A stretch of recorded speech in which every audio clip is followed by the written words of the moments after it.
আসসালামু আলাইকুম রহমতুল্লাহ। একাদশ শ্রেণীর সুপ্রিয় শিক্ষার্থীবৃন্দ, তোমরা সবাই কেমন আছো? আশা করি মহান আল্লাহ তাআলার অশেষ রহমতে তোমরা ভালো আছো। আমরাও আল্লাহ পাকের মেহেরবানিতে ভালো আছি।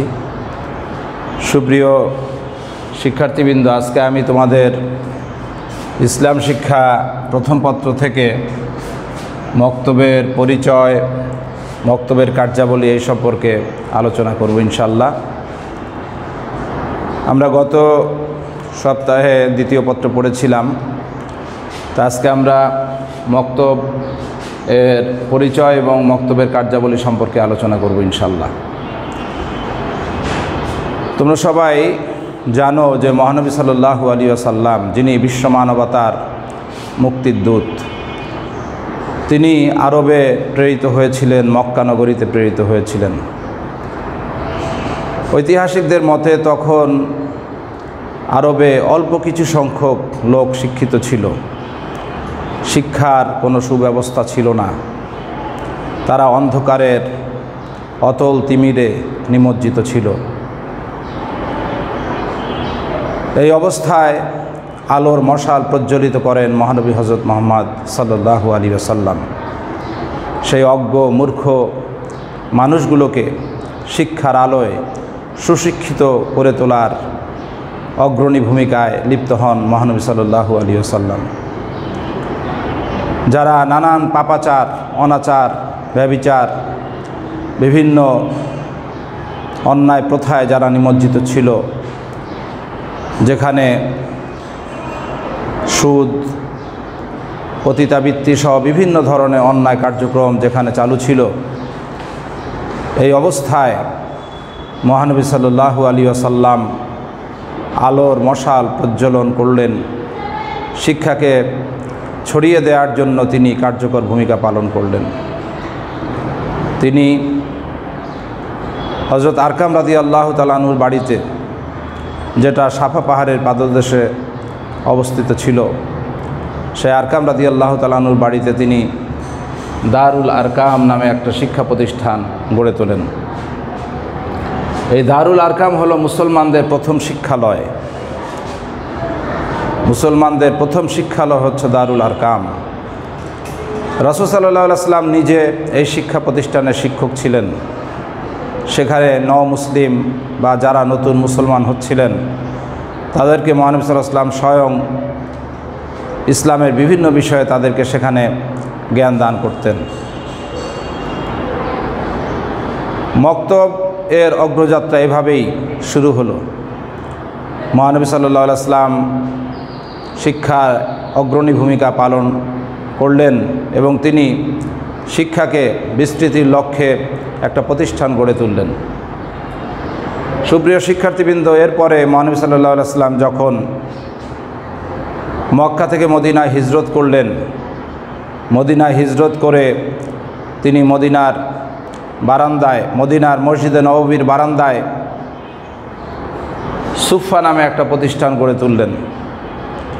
সেই সুফা নামক প্রতিষ্ঠানে শিশু, বয়স্ক এবং বিভিন্ন ধরনের লোকেরা সেখানে শিক্ষা লাভ করতেন। একদল সাহাবী সেখানে শিক্ষা প্রদান করতেন অজ্ঞ, মূর্খ, নিরক্ষর মানুষদেরকে।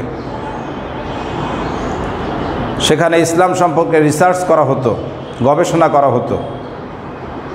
সুপ্রিয় শিক্ষার্থীবৃন্দ, হযরত আবু বকর রাদিয়াল্লাহু তাআলা আনহু, হযরত ওমর রাদিয়াল্লাহু তাআলা আনহু, হযরত উসমান গনি রাদিয়াল্লাহু তাআলা আনহু, হযরত আলী রাদিয়াল্লাহু তাআলা আনহু, হযরত আবু হুরায়রা রাদিয়াল্লাহু তাআলা আনহু, হযরত আবু যর গিফারি রাদিয়াল্লাহু তাআলা আনহু সহ বিজ্ঞ প্রাজ্ঞ সাহাবীগণ সেখানে শিক্ষকের ভূমিকা অবতীর্ণ হয়ে জ্ঞান পিপাসু শিক্ষার্থীদেরকে তারা শিক্ষা প্রদান করতেন।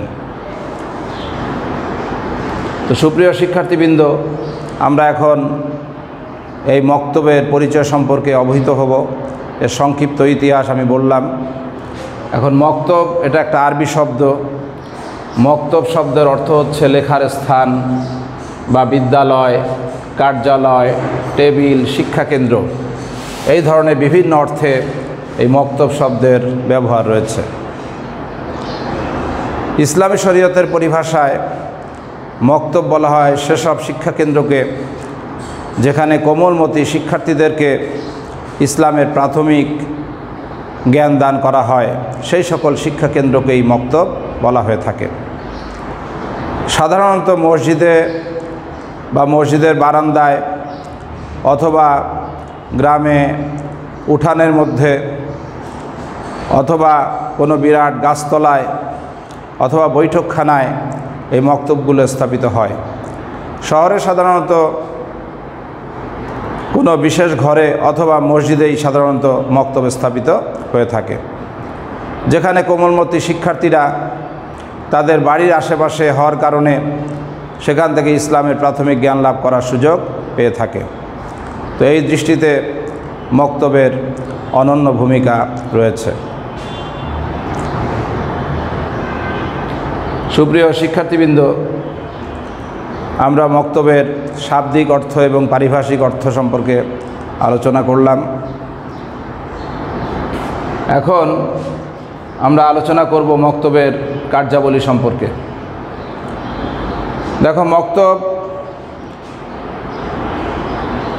মক্তব এর বিভিন্ন ধরনের কার্যাবলী রয়েছে।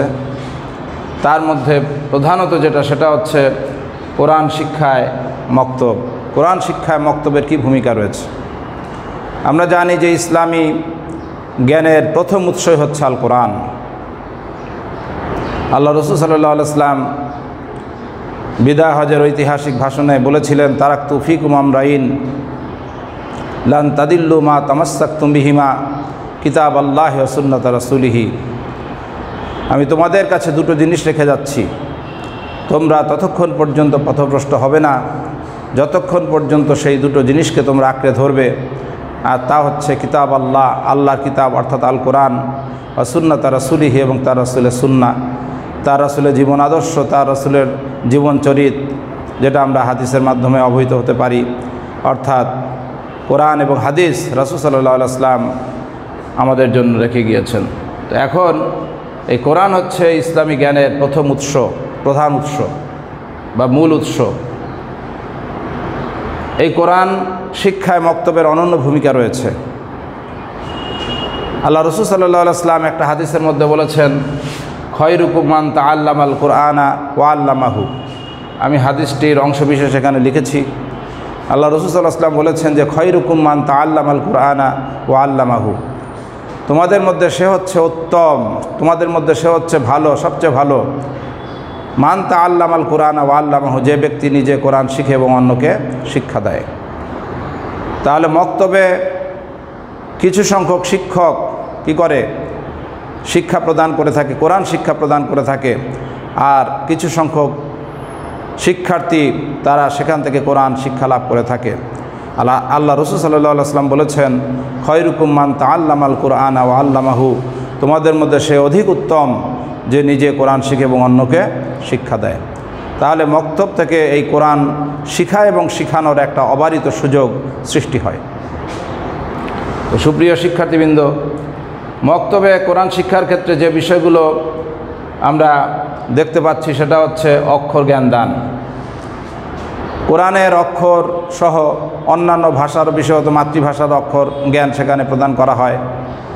বিশেষত আল কোরআনের যে অক্ষরগুলো রয়েছে, অর্থাৎ আলিফ থেকে ইয়া পর্যন্ত যে অক্ষরগুলো রয়েছে, বর্ণগুলো রয়েছে, এই শিক্ষাটা সেখান থেকে কোমলমতি শিক্ষার্থীরা লাভ করে থাকে।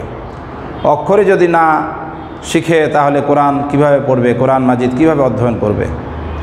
তো অক্ষর জ্ঞান দান করা হয় এই মক্তবে, যেটা কোমলমতি শিক্ষার্থীরা মক্তবে এসে শিক্ষা গ্রহণ করতে পারে। আমরা জানি যে অন্যান্য বিষয়ে অনেক টাকা পয়সা খরচ করে শিক্ষার্থীরা শিক্ষক রেখে কি করে, বিভিন্ন বিষয়গুলো আয়ত্ত করার চেষ্টা করে, কিন্তু মক্তব হলো সেই সকল প্রতিষ্ঠান যেখানে খুবই কম মূল্যে অথবা অনেক সময় বিনা পয়সায়ও কি করা হয়, শিক্ষা প্রদান করা হয়ে থাকে। সেখানে কোরআন শিক্ষার এক অবারিত সুযোগ পেয়ে থাকে শিক্ষার্থীরা। আর এই কোরআন শেখার জন্য যে অক্ষর জ্ঞান লাগবে, সেই অক্ষর জ্ঞান সেখান থেকে তারা লাভ করে থাকে। দ্বিতীয় কথা হচ্ছে যে শুদ্ধ উচ্চারণ শিক্ষা। আমরা জানি যে কোরআনকে শুদ্ধভাবে পড়তে হবে। শুধু কোরআনকে কেন, আমরা যে ভাষায় কথা বলবো বা অন্যান্য ভাষাও শুদ্ধ করে আমাদেরকে কথা বলতে হবে, তাহলে আমরা আমাদের মনের সঠিক অভিব্যক্তি প্রকাশ করতে পারবো। এই শুদ্ধ উচ্চারণ শিক্ষাটা মক্তবে প্রদান করা হয়ে থাকে। আল্লাহ রাব্বুল আলামিন সূরা মুজ্জাম্মিলের মধ্যে বলেছেন, ওয়ারাত্তিলিল কোরআনা তারতিলা, তোমরা কোরআন পড়ো সুবিন্যস্ত এবং সুস্পষ্টভাবে। কোরআনকে তারতিল সহকারে সুস্পষ্টভাবে ধীর স্থিরভাবে সুবিন্যস্তভাবে কোরআনকে তেলাওয়াত করার জন্যে, পড়ার জন্যে আল্লাহ রাব্বুল আলামিন সূরা মুজ্জাম্মিলের মধ্যে নির্দেশ দিয়েছেন। আর এই কোরআনকে শুদ্ধ উচ্চারণে পড়ার একটা অপূর্ব সুযোগ সৃষ্টি হয় মক্তবের মাধ্যমে। তাহলে মক্তবের এটা একটা বিরাট ভূমিকা বা বিরাট কাজ। এরপরে অনুশীলন ও পাঠাভ্যাস গঠন। শিক্ষার্থীরা তাদের প্রাথমিক শিক্ষা শুরু করতেই পারে মক্তব থেকে। সেখানে তারা কোরআন, হাদিস ইত্যাদি অনুশীলন করার একবারে ছোট্টভাবে, অর্থাৎ কায়দার মাধ্যমে তারা কোরআনে অনুপ্রবেশের পথ পেয়ে যায়। কোরআন শিক্ষার ক্ষেত্রে তারা কি করে, প্রেরণা পায় এই মক্তবে এসে, অনুশীলন করে তারা সেখানে, এবং আস্তে আস্তে পাঠ্যাভ্যাস তাদের শুরু হয় এই মক্তবের মাধ্যমে। পড়ালেখার যে অভ্যাসটা, এই অভ্যাসটা তারা মক্তব থেকে পেয়ে থাকে। তো সুতরাং কোরআন শিক্ষায় মক্তবের অনন্য ভূমিকা রয়েছে।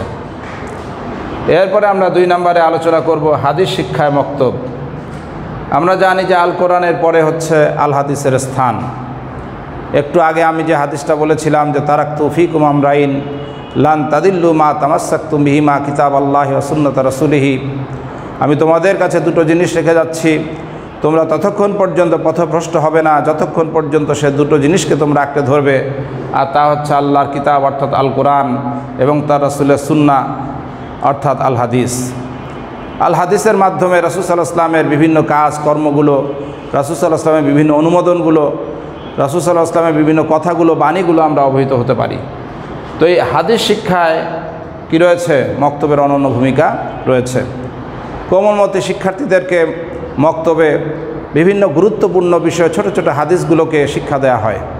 পবিত্রতা সম্পর্কিত হাদিস, নামাজ সম্পর্কিত হাদিস, অজু সম্পর্কিত হাদিস, এই যে বিভিন্ন ছোট ছোট অথচ মৌলিক ও গুরুত্বপূর্ণ হাদিসগুলো কি করা হয়, এই মক্তবে কোমলমতি শিক্ষার্থীরা শেখার এক অপূর্ব সুযোগ পেয়ে থাকে।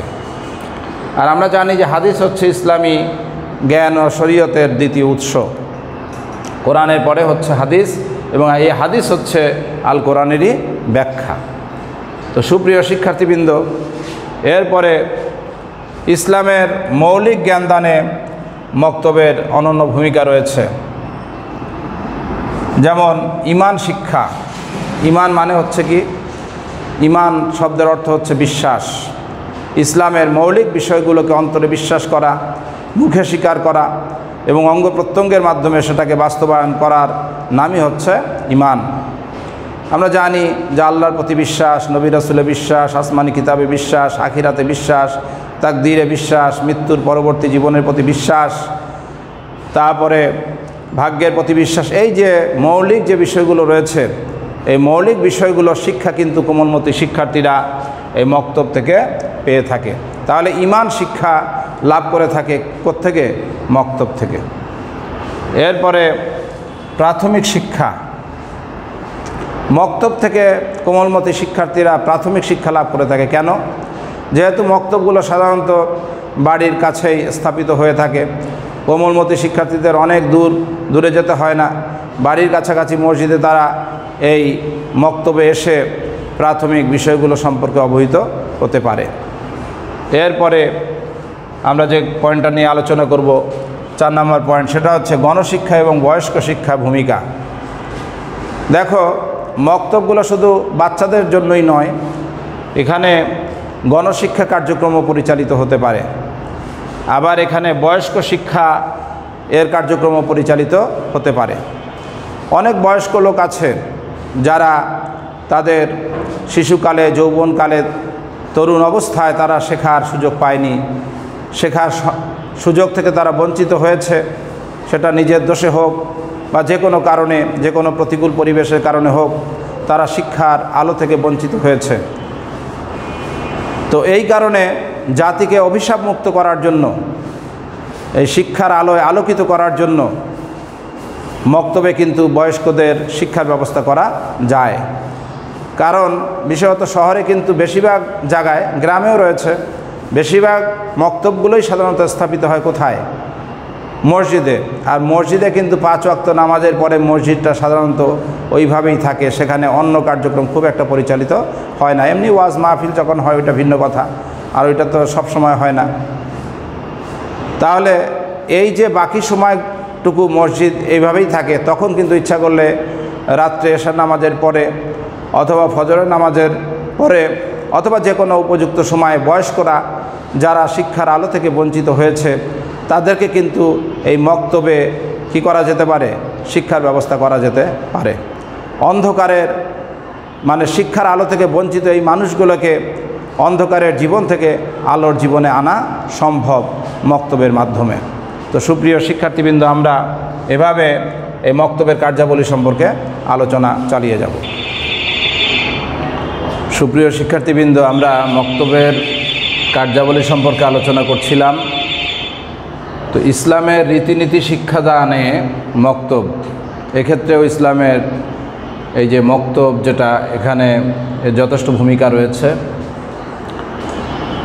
যেমন নৈতিক শিক্ষা, এই নৈতিক শিক্ষা লাভ করে থাকে মক্তব থেকে কোমলমতি শিক্ষার্থীরা। যেমন সত্য মিথ্যা, ভালো মন্দ, ন্যায় অন্যায়, করণীয় বর্জনীয়, হালাল হারাম, বৈধ অবৈধ, জায়েজ না জায়েজ, এইসব বিষয়গুলো সম্পর্কে কিন্তু শিক্ষার্থীরা মক্তব থেকে শিক্ষা গ্রহণ করে থাকে। ছোটোবেলা থেকেই একজন শিক্ষার্থী যখন সত্যকে সত্য বলে জানতে শিখবে, মিথ্যাকে মিথ্যা বলে জানতে শিখবে, সে কিন্তু তখন থেকে সত্যকে গ্রহণ এবং মিথ্যাকে বর্জনের মানসিকতা নিয়েই গড়ে উঠবে। একটা কাদা মাটি, যেমন কাদা মাটি দিয়ে অনেক কিছু আমরা তৈরি করতে পারি। একটা কাঁঠালের আকৃতি দিতে পারি, একটা কলার আকৃতি দিতে পারি, বিভিন্ন ফলের আকৃতি দিতে পারি, ঘর এর একটা নমুনা তৈরি করতে পারি। তো বাচ্চাদের মনটাও কিন্তু এরকম ছোটোবেলাতে থাকে, নরম থাকে। তখন যদি তাকে সত্য মিথ্যা সম্পর্কে জ্ঞান দেয়া যায়, তখন যদি তাকে ন্যায় অন্যায় সম্পর্কে জ্ঞান দেয়া যায়, তখন যদি তাকে ভালো মন্দ সম্পর্কে জ্ঞান দেয়া যায়, হালাল হারাম বা বৈধ অবৈধ সম্পর্কে জ্ঞান দেওয়া যায়, তাহলে কিন্তু সে ভালো বিষয়গুলোকেই গ্রহণ করবে এবং খারাপ বিষয়গুলোকে বর্জন করবে, এবং এই মানসিকতা নিয়েই কিন্তু সে বড় হবে। আর এইটা মক্তব থেকে শিক্ষার্থীরা অর্জন করে থাকে, এটা একটা সুযোগ পেয়ে থাকে তারা সেখান থেকে। এরপরে ধর্মের ব্যবহারিক শিক্ষা মক্তব থেকে পাওয়া যায়। আমরা ইসলাম সম্পর্কে জ্ঞান লাভ করি, কিন্তু এর যে ব্যবহারিক যে শিক্ষাগুলো, যেমন মনে করো আমরা অজু করব, অজুটা কিভাবে করতে হবে, অজুটা কিভাবে করতে হবে এই শিক্ষাটা বইয়ের পাতায় লেখা আছে, কিন্তু ওস্তাদগণ মক্তবে শিখিয়ে দেন যে এইভাবে অজু করতে হবে। গোসল কিভাবে করতে হয়, নামাজে কিভাবে হাত বাঁধতে হয়, কিভাবে দাঁড়াতে হয়, কোন দিকে তার মুখমণ্ডল থাকবে, রুকু কিভাবে করতে হবে, সেজদা কিভাবে করতে হবে, এই শিক্ষাগুলো কিন্তু একবারে ব্যবহারিকভাবে শিক্ষা দেওয়া হয় কোমলমতি শিক্ষার্থীদেরকে মক্তবে। তো সেই হিসাবে এই ব্যবহারিক শিক্ষা পেয়ে থাকে বিশেষত ধর্মের ব্যাপারে, ধর্মের বিভিন্ন অনুষ্ঠানাদি পালনের ব্যাপারে এই কোমলমতি শিক্ষার্থীরা মক্তব থেকে ব্যবহারিক শিক্ষাটা পেয়ে থাকে। তাহলে কিন্তু এই দৃষ্টিকোণ থেকে মক্তবের অনন্য ভূমিকা রয়েছে। এরপরে ইসলামের আচার আচরণ শিক্ষাদানে মক্তব। একজন মুসলিম সন্তানের মধ্যে ইসলামের আচার আচরণ থাকাটাই উচিত। আর এর ক্ষেত্রে আমরা বিভিন্ন পয়েন্ট নিয়ে এখানে আলোচনা করব। যেমন পবিত্র এবং পরিচ্ছন্নতার শিক্ষা মক্তব থেকে শিক্ষার্থীরা পেয়ে থাকে।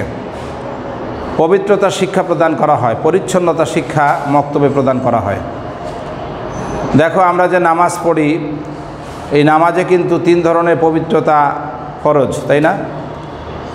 যেমন আমাদের পোশাক পবিত্র থাকতে হয়, দেহ পবিত্র থাকতে হয়, নামাজের স্থান পবিত্র থাকতে হয়, না হলে কিন্তু কি হবে না, নামাজ হবে না।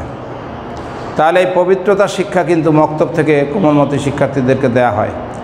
অজু গোসলের মাধ্যমে কিভাবে পবিত্রতা অর্জন করা যায়, অজু করা সম্ভব না হলে তখন তায়াম্মুম বিকল্প পদ্ধতির মাধ্যমে কিভাবে পবিত্রতা অর্জন করতে হয়, এই শিক্ষাটা কিন্তু কোমলমতি শিক্ষার্থীরা মক্তব থেকে পেয়ে থাকে। তাহলে মক্তবের কি রয়েছে, একটা গুরুত্বপূর্ণ ভূমিকা রয়েছে। আল্লাহ রাসূল সাল্লাল্লাহু আলাইহি ওয়াসাল্লাম বলেছেন, আত্তুহুরু শাত্রুল ঈমান, পবিত্রতা হচ্ছে ঈমানের অঙ্গ। দেখো, সৎসঙ্গের শিক্ষা মক্তব থেকে কিন্তু পাওয়া যায়। আমরা জানি যে মানুষ একাকী বসবাস করতে পারে না, মানুষ কাউকে না কাউকে সঙ্গী হিসাবে বেছে নেয়। কিন্তু এই সঙ্গীটা যদি খারাপ হয়, অসৎসঙ্গ হয়, তাহলে কিন্তু সমস্যা, তাহলে কিন্তু সে বিপথে চালিত হবে, নষ্ট হয়ে যাবে, খারাপ হয়ে যাবে। এই জন্য আল্লাহ রাসূল সাল্লাল্লাহু আলাইহি ওয়াসাল্লাম কিন্তু সঙ্গী নির্বাচনের ক্ষেত্রে সৎসঙ্গী, ভালো সঙ্গী নির্বাচনের জন্য উদ্বুদ্ধ করেছেন। যেমন একটা হাদিসে আল্লাহ রাসূল সাল্লাল্লাহু আলাইহি ওয়াসাল্লাম বলেছেন যে আল মারউ আলা দীনি খালিলিহি ফালিয়ানজুর আহাদুকুম মাইয়ু খালিল। তোমরা কয়েকদিন পরে এই হাদিসটা তোমরা পাবে। এখানে আমি হাদিসটির অংশবিশেষ লিখেছি, আল মারউ আলা দীনি খালিলিহি ফালিয়ানজুর আহাদুকুম মাইয়ু খালিল। মানুষ তার বন্ধুর ধর্মের দ্বারা প্রভাবিত হয়, অতএব তোমাদের প্রত্যেকে যেন ভেবে দেখে কাকে সে বন্ধু হিসাবে গ্রহণ করবে। অর্থাৎ সৎ সঙ্গী নির্বাচনের ক্ষেত্রে কিন্তু এই হাদিসে সতর্ক করা হয়েছে। তাহলে এই সৎসঙ্গের শিক্ষাটা কিন্তু কোমলমতি শিক্ষার্থীদেরকে ছোটোবেলায় দেয়া হয়, কোথায়, মক্তবে। এরপরে দেশপ্রেম শিক্ষা। আমরা জানি মানুষ যেখানে বসবাস করবে তার সেটা মাতৃভূমি, সেখানে বসবাস করবে, সেখানকার আলো বাতাসে বড় হবে, সেখানে সে জন্মগ্রহণ করেছে, সেইটাই তার মাতৃভূমি। এই মাতৃভূমিকে ভালোবাসা ঈমানের এক অনিবার্য দাবি। মাতৃভূমিকে যে ভালোবাসে না সে তো পশুর সমান। নবী রাসূলগণ, সাহাবায়ে কেরাম, অলিয়া উলিয়াগণ, ইসলামের বিশিষ্ট ব্যক্তিবর্গ, তারা সবাই তাদের মাতৃভূমিকে, তাদের দেশকে তারা অকৃত্রিমভাবে ভালোবাসতেন। আমাদের রাসূল সাল্লাল্লাহু আলাইহি ওয়াসাল্লাম যখন মক্কা থেকে মদিনা হিজরত করছিলেন, তখন কিন্তু তিনি বারবার সেই কাবা ঘরের দিকে তাকিয়ে তিনি তার অশ্রুসিক্ত নয়নে পানি ঝরছিল তার চোখ দিয়ে। এই অবস্থা তিনি বলছিলেন যে, হে মক্কা নগরী, তোমাকে আমি সবচেয়ে বেশি ভালোবাসি। আমার আপন জাতি যদি ষড়যন্ত্র না করত, তাহলে আমি তোমাকে কখনোই ছেড়ে যেতাম না। আমরা জানি যে মক্কাবাসীর অত্যাচার, নির্যাতনে, ষড়যন্ত্রের শিকার হয়ে এবং সর্বোপরি আল্লাহ তাআলার নির্দেশে মহানবী সাল্লাল্লাহু আলাইহি ওয়াসাল্লাম মক্কা থেকে মদিনায় হিজরত করেছিলেন, মদিনায় চলে গিয়েছিলেন। কিন্তু রাসূল সাল্লাল্লাহু আলাইহি ওয়াসাল্লামের এই কথায় কিন্তু প্রমাণিত হয় যে মহানবী সাল্লাল্লাহু আলাইহি ওয়াসাল্লাম তার দেশকে, তার মাতৃভূমিকে কত বেশি ভালোবাসতেন। এই জন্য ইসলামী মনীষীগণ বলেন যে হুব্বুল ওয়াতানি মিনাল ঈমান, যে দেশপ্রেম হচ্ছে ঈমানের অঙ্গ। এটা একটা বিখ্যাত আরবি প্রবাদ। তো এই দেশকে ভালোবাসার শিক্ষা কিন্তু মক্তব থেকে পাওয়া যায়। এই দেশপ্রেম শিক্ষা মক্তব থেকে অর্জন করা যায়। তো সুপ্রিয় শিক্ষার্থীবৃন্দ, মক্তবে যে সকল ওস্তাদগণ রয়েছে তারা দেশপ্রেমের শিক্ষায় উদ্বুদ্ধ করে শিক্ষার্থীদেরকে যে দেশকে ভালোবাসতে হবে। দেশের স্বাধীনতা, সার্বভৌমত্ব অক্ষুণ্ণ যদি না থাকে, তাহলে কিন্তু তুমি, আমি, আমরা কেউই আমাদের ধর্ম কিন্তু যথাযথভাবে পালন করতে পারবো না। দেশের অস্তিত্ব যদি বিঘ্নিত হয়, দেশের স্বাধীনতা, সার্বভৌমত্ব যদি হুমকির সম্মুখীন হয়, দেশ যদি অন্যের দ্বারা দখল হয়ে যায়, তাহলে কিন্তু কি আমরা আমাদের ধর্মকে সুন্দরভাবে পালন করতে পারবো না। এই জন্য দেশকে অকৃত্রিমভাবে ভালোবাসতে হবে। আর এই শিক্ষাটা মক্তবের ওস্তাদগণ তাদের শিক্ষার্থীদেরকে দিয়ে থাকে। এরপরে ইসলামী আদব আখলাক শিক্ষাদানে মক্তবের কি রয়েছে, যথেষ্ট ভূমিকা রয়েছে। আদব কায়দা শিক্ষা দেওয়া হয় মক্তবে। আদব কায়দা মানে কি? শিষ্টাচারিতা, বড়কে শ্রদ্ধা করা, ছোটকে স্নেহ করা, আত্মীয়তার সম্পর্ককে অক্ষুণ্ণ রাখা, পিতামাতাকে শ্রদ্ধা করা, তাদের আনুগত্য করা, শিক্ষককে শ্রদ্ধা করা, তাদের কথা মেনে চলা। এই যে শিক্ষাগুলো রয়েছে, এই যে ইসলামী আদব কায়দা, এই আদব কায়দা শিক্ষা পেয়ে থাকে মক্তব থেকে কোমলমতি শিক্ষার্থীরা। যেমন একটা হাদিসের মধ্যে আল্লাহ রাসূল সাল্লাল্লাহু আলাইহি ওয়াসাল্লাম বলেছেন, মাল্লাম ইয়ারহাম সাগীরানা ওয়ালাম ইউয়াক্কির কাবীরানা ফালাইসা মিন্না, যে ব্যক্তি ছোটদেরকে স্নেহ করে না আর বড়দেরকে শ্রদ্ধা করে না তারা আমাদের দলভুক্ত নয়, অর্থাৎ তারা আমাদের মুসলমানদের সমাজভুক্ত নয়। তাহলে ছোটকে স্নেহ করা, বড়কে শ্রদ্ধা করা, এটা এক ধরনের আদব। তাহলে এই আদব কায়দা শিক্ষা, আত্মীয়তার সম্পর্ক রক্ষা করা, এরপরে পিতামাতাকে ভক্তি করা, পিতামাতার আনুগত্য করা, তাদের কথা মেনে চলা, তাদের আনুগত্য করা, শিক্ষককে সম্মান করা, গুরুজনদেরকে সম্মান করা, পাড়া প্রতিবেশীদের সাথে মিলেমিশে থাকা, এগুলো কিন্তু ইসলামী আদব কায়দারই অন্তর্ভুক্ত। তাহলে এই শিক্ষাটা কোমলমতি শিক্ষার্থীরা কিন্তু মক্তব থেকে পেয়ে থাকে।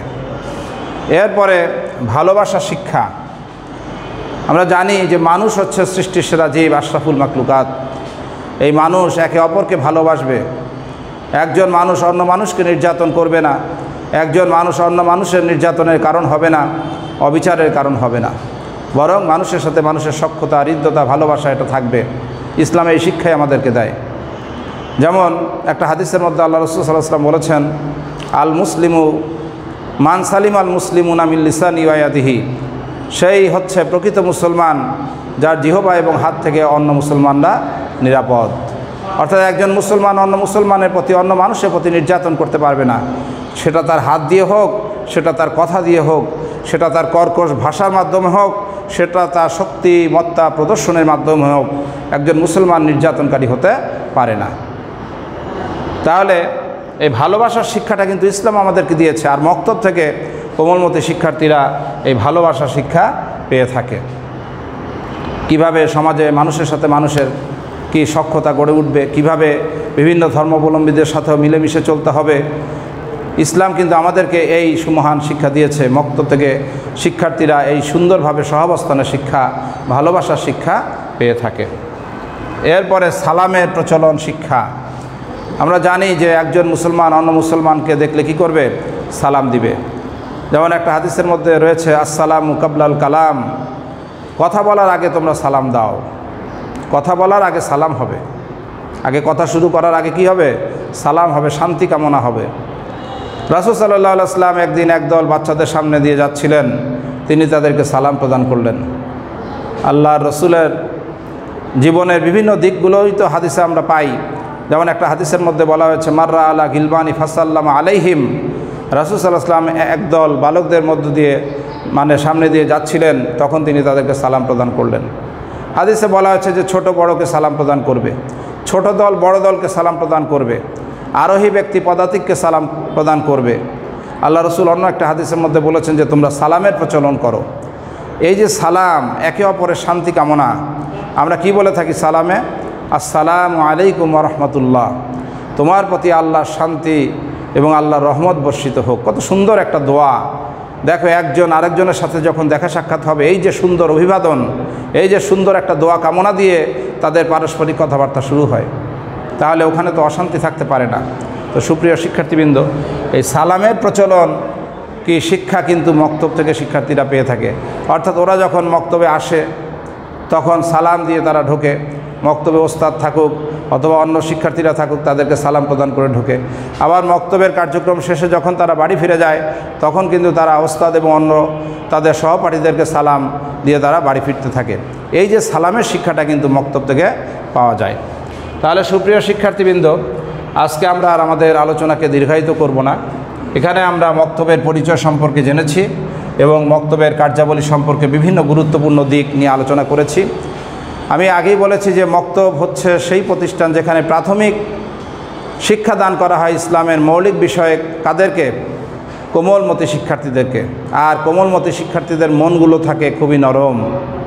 এই জন্য একটা প্রসিদ্ধ কথা রয়েছে আরবিতে যে আল জিদ্দু ওয়াল ইস্তেহাদু ফিস সিগারি আর নাকশি আলাল হাজারি ওয়াল জিদ্দু ওয়াল ইস্তেহাদু ফিল কিবারি আর সাফাতি আলাল মাই। মানে ছোটোবেলার চেষ্টা সাধনা করা হচ্ছে পাথরের উপরে খোদাই করার মতো। মনে করো একটা পাথর, আমরা বিভিন্ন জাদুঘরে বিভিন্ন শিলালিপি বিভিন্ন পাথর দেখি, সেখানে খোদাই করে হাজার হাজার বছর আগে বিভিন্ন জিনিসগুলো লেখা হয়েছে। সেই মুঘলদের আমলে বিভিন্ন জিনিস লেখা হয়েছে, ওগুলো কিন্তু আমরা সেই পাথরে খোদাইকৃত অবস্থায় এখনও দেখতে পাই, অথচ শত শত বছর, কোনোটায় হাজার হাজার বছর অতিক্রান্ত হয়ে গিয়েছে। তাহলে এই কোমলমতি শিক্ষার্থীদেরকে যে শিক্ষাটা ছোটোবেলা দেওয়া হবে, সেটা হবে পাথরের মতো খোদাই করা। পাথরে খোদাই করে লিখলে যেমন ওটা স্থায়ী হয়, দীর্ঘদিন থাকে, তেমনিভাবে কোমলমতি শিক্ষার্থীদের অন্তরে সেগুলো দীর্ঘদিন গেঁথে থাকে। আবার পাশাপাশি বলা হচ্ছে ওয়াল জিদ্দু ওয়াল ইস্তেহাদু ফিল কিবারি আস্তাফাতি আলাল মাই, আর বড়বেলার চেষ্টা সাধনা হচ্ছে পানির উপর লেখার মতো। আমরা জানি পানির উপরে লেখা যায় না, কিন্তু পানিকে জমিয়ে যদি বরফ করা হয়, বরফের উপরে কিন্তু শক্ত কিছু দিয়ে দাগ দিয়ে লেখা যায়, কিন্তু ওটা কি হবে? স্থায়ী হবে? হবে না। ওটা কিছুক্ষণ পরে আবার মিলিয়ে যাবে। বরফটা গলে ওই অংশটা যখন গলে যাবে তখন ওটার অস্তিত্ব থাকবে না, ওই লেখার অস্তিত্ব থাকবে না। তাহলে এই ছোটোবেলার চেষ্টা সাধনটা কিন্তু স্থায়ী হয়। আর ছোটোবেলার এই কোমলমতি শিক্ষার্থীদেরকে কিন্তু মক্তবে বিভিন্ন বিষয়ে শিক্ষাদানের এক অপূর্ব সুযোগ তৈরি হয়। এজন্য এই মক্তবের অনন্য ভূমিকা রয়েছে ইসলাম শিক্ষার বিস্তারের ক্ষেত্রে। তো সুপ্রিয় শিক্ষার্থীবৃন্দ, আমরা আজকে এই দুইটা বিষয় আলোচনা করেছি, মক্তবের পরিচয় এবং মক্তবের কার্যাবলী সম্পর্কে। তোমরা বাসায় এগুলো সুন্দরভাবে পড়াশোনা করবে। এই অংশে যে সৃজনশীল প্রশ্ন, বহু নির্বাচনী প্রশ্ন হতে পারে, সেগুলো তোমরা বাসায় অনুশীলন করবে। তোমরা সবাই ভালো থেকো, সুস্থ থেকো। আল্লাহ রাব্বুল আলামিনের কাছে এই দোয়া করে আমি এখানে শেষ করছি। আসসালামু আলাইকুম ওয়া রাহমাতুল্লাহি ওয়া বারাকাতুহু।